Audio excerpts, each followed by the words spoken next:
ಅಹಮದಾಬಾದ್ಗೆ ಆಗಮಿಸಿದ್ದಾರೆ ಪ್ರಧಾನಿ ನರೇಂದ್ರ ಮೋದಿ.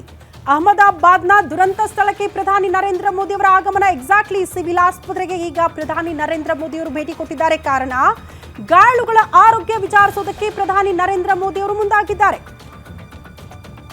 ಪ್ರಧಾನಿ ನರೇಂದ್ರ ಮೋದಿ ನೇರವಾಗಿ ದುರಂತ ಸ್ಥಳಕ್ಕಲ್ಲ, ಬದಲಾಗಿ ಆಸ್ಪತ್ರೆಗೆ ಹತ್ತಿರದಲ್ಲೇ ಇರುವಂತಹ ಆಸ್ಪತ್ರೆಯಲ್ಲಿ ಗಾಯಾಳುಗಳಿದ್ದಾರೆ. ಸೊ ಅವರನ್ನ ಭೇಟಿ ಮಾಡಿ ಆರೋಗ್ಯ ವಿಚಾರಿಸೋದಕ್ಕೆ ನೇರವಾಗಿ ಆಸ್ಪತ್ರೆಗೆ ಪ್ರಧಾನಿ ನರೇಂದ್ರ ಮೋದಿ ಅವರು ಹೋಗಿದ್ದಾರೆ ಅನ್ನೋದರ ಡೀಟೇಲ್ಸ್ ಸದ್ಯ ಸಿಗ್ತಾ ಇದೆ. ಸಿವಿಲ್ ಆಸ್ಪತ್ರೆಗೆ ಪ್ರಧಾನಿ ನರೇಂದ್ರ ಮೋದಿ ಅವರ ಭೇಟಿ, ಗಾಯಾಳುಗಳ ಆರೋಗ್ಯವನ್ನ ವಿಚಾರಿಸಿದ್ದಾರೆ ಪ್ರಧಾನಿ ನರೇಂದ್ರ ಮೋದಿ.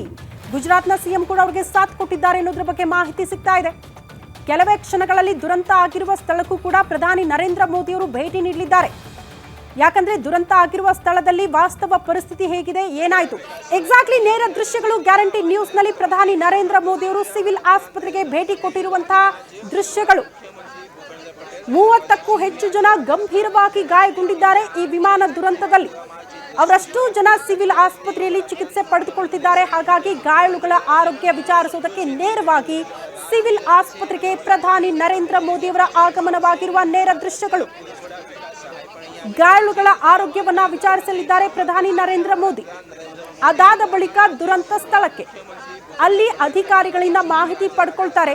ಎಷ್ಟೊತ್ತಿಗೆ ಹೇಗಾಯ್ತು, ಏನೇನಾಯ್ತು, ಎಲ್ಲದರ ಬಗ್ಗೆ ಒಂದಷ್ಟು ಮಾಹಿತಿನ ಪ್ರಧಾನಿ ನರೇಂದ್ರ ಮೋದಿ ಅವರು ಪಡೆದುಕೊಳ್ತಾರೆ. ಖುದ್ದು ದುರಂತ ಸ್ಥಳದ ಪರಿಸ್ಥಿತಿಯನ್ನ ಅವಲೋಕನ ಕೂಡ ಮಾಡಲಿದ್ದಾರೆ ಕೆಲವೇ ಕ್ಷಣಗಳಲ್ಲಿ. ಬಟ್ ಅದಕ್ಕೂ ಮುನ್ನ ಈ ವಿಮಾನ ದುರಂತ ಆದಂತ ಸ್ಥಳದಲ್ಲಿ ಕೆಲವರು ಗಂಭೀರವಾಗಿ ಗಾಯಗೊಂಡಿದ್ರು. ಅವರನ್ನ ಸಿವಿಲ್ ಆಸ್ಪತ್ರೆಗೆ ದಾಖಲಿಸಲಾಗಿತ್ತು. ಅವರ ಆರೋಗ್ಯ ವಿಚಾರಿಸೋದಕ್ಕೆ ಪ್ರಧಾನಿ ನರೇಂದ್ರ ಮೋದಿ ಅವರು ಭೇಟಿ ಕೊಟ್ಟಿರುವಂತಹ ದೃಶ್ಯ ಸಿವಿಲ್ ಆಸ್ಪತ್ರೆಯ ನೇರ ದೃಶ್ಯಗಳು. ಆರೋಗ್ಯ ವಿಚಾರಿಸ್ತಾರೆ, ಸಮಾಧಾನ ಮಾಡ್ತಾರೆ. ಬಟ್ ಏನೇ ಹೇಳಿ 265 ಜನ ಈ ವಿಮಾನ ದುರಂತದಲ್ಲಿ ಅಂತ್ಯ ಕಂಡಿದ್ದಾರೆ. ಮೋಸ್ಟ್ಲಿ ದೇಶದ ಇತಿಹಾಸದಲ್ಲಿ ಯಾರು ಕೂಡ ಮರೆಯೋದಕ್ಕೆ ಸಾಧ್ಯ ಆಗದೆ ಇರುವಂತಹ ಅತ್ಯಂತ ದೊಡ್ಡ ದುರಂತ ಇದು. ಅಂಥದ್ದೊಂದು ದುರಂತಕ್ಕೆ ದೇಶ ಸಾಕ್ಷಿ ಆಯಿತು ಅನ್ನೋದು ವಿಪರ್ಯಾಸದ ಸಂಗತಿ. ಬಟ್ ಏನೇ ಇರಲಿ, ದುರಂತಕ್ಕೆ ಕಾರಣ ಏನು, ವಿಮಾನ ಪತನ ಆಗೋದಕ್ಕೆ ಕಾರಣ ಏನು, ಈ ಪ್ರಶ್ನೆಗಳ ನಡುವೆಯೇ ಪ್ರಧಾನಿ ನರೇಂದ್ರ ಮೋದಿ ಅವರು ಕೂಡ ಸ್ಥಳಕ್ಕೆ ಬಂದಿರುವ ದೃಶ್ಯಗಳನ್ನು ಕೂಡ ನೀವು ಗಮನಿಸ್ತಾ ಇದ್ದೀರಿ. ನಿನ್ನೆ ಇಂಥದ್ದೊಂದು ಸುದ್ದಿ ಕೇಳಿಸ್ತಾ ಇದ್ದಂತೆ ಪ್ರಧಾನಿ ನರೇಂದ್ರ ಮೋದಿ ಅವರು ದಿಗ್ಭ್ರಮೆಗೊಳಗಾದ್ರು, ಆತಂಕ ವ್ಯಕ್ತಪಡಿಸಿದ್ರು ಏನಾಯ್ತು ಅಂತ.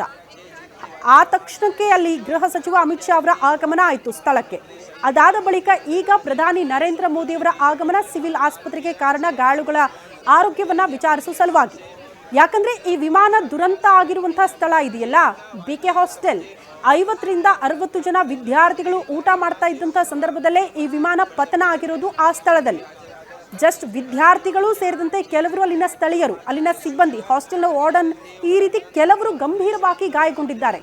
ಅವರನ್ನ ಹತ್ತಿರದ ಸಿವಿಲ್ ಆಸ್ಪತ್ರೆಗೆ ನಿನ್ನೆ ದಾಖಲು ಮಾಡಲಾಗಿತ್ತು. ಅವರ ಆರೋಗ್ಯ ವಿಚಾರಿಸುವ ಸಲುವಾಗಿ ಪ್ರಧಾನಿ ನರೇಂದ್ರ ಮೋದಿ ಅವರು ಆಗಮಿಸಿರುವ ನೇರ ದೃಶ್ಯಗಳನ್ನ ತಾವೀಗ ಗಮನಿಸ್ತಾ ಇದ್ದೀರಿ. ಅವರ ಆರೋಗ್ಯ ವಿಚಾರಿಸಿ ಸಮಾಧಾನ ಹೇಳಿ ನಂತರ ದುರಂತ ಆಗಿರುವ ಸ್ಥಳಕ್ಕೆ ನೇರವಾಗಿ ಪ್ರಧಾನಿ ನರೇಂದ್ರ ಮೋದಿ ಅವರು ಅಲ್ಲಿಂದ ಹೋಗ್ತಾರೆ.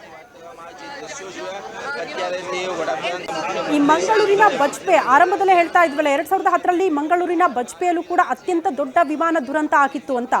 166 ಜನ ಪ್ರಯಾಣಿಕರಿದ್ದಂಥ ವಿಮಾನ ಕೂಡ ಇದೇ ರೀತಿ ಪತನ ಆಗಿತ್ತು. ಜಸ್ಟ್ ಅದರಲ್ಲಿ 8ರಿಂದ 9 ಜನ ಪ್ರಾಣಾಪಾಯದಿಂದ ಪಾರಾಗಿದ್ರು, ಉಳಿದವರೆಲ್ಲ ಮೃತಪಟ್ಟಿದ್ರು. ಅದಾದ ಬಳಿಕ ಈಗ ಇದು 2ನೇ ಅತಿ ದೊಡ್ಡ ದುರಂತ. ಯಾಕಂದ್ರೆ 265 ಜನ ಮೃತಪಟ್ಟಿದ್ದಾರೆ ಈ ದುರಂತದಲ್ಲಿ.